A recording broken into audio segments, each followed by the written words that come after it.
पुढची बातमी पंढरपुरातनं येते। पंढरपूरमध्ये सुरक्षा रक्षकानं भाविकाला धक्काबुक्की केल्याचा प्रकार समोर येतोय। ऐन आषाढी वारी दरम्यान सुरक्षा रक्षकांची मुजोरी सुरू असल्याचं चित्र आहे। पंढरपुरात हे चित्र पाहायला मिळतंय। दर्शन रांगेतच महिला आणि पुरुष भाविकाला धक्काबुक्की करण्यात आली आहे। ही धक्काबुक्की करतानाचा एक व्हिडिओ सोशल मीडियात व्हायरल होतोय।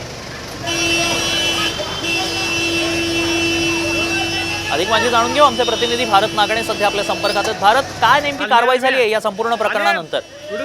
आषाढी यात्रेच्या निमित्ताने आता सध्या विठ्ठल दर्शनासाठी लाखो भाविक पंढरपुरामध्ये आहेत। जवळपास 1 लाखाहून अधिक भाविक दर्शन रांगेमध्ये आहेत आणि या दर्शन रांगेतील भाविकांची सुरक्षा ही रक्षक म्हणून या खासगी सुरक्षा संस्थेकडे देण्यात आलेली आहे। मात्र त्याच संस्थेतील एका रक्षकाने भाविकांची हुज्जत घातलेली आहे, त्यांच्याशी धक्काबुक्की केलेली आहे, खरं तर गैरवर्तन केलेलं आहे। या प्रकरणी संबंधित भाविकांचा भेट घेण्याचा आपण प्रयत्न केला, मात्र तो भेट झालेली नसली तरी सुद्धा या प्रकरणाबद्दल सगळ्या भाविकांमधून तीव्र नाराजी व्यक्त केली जाते।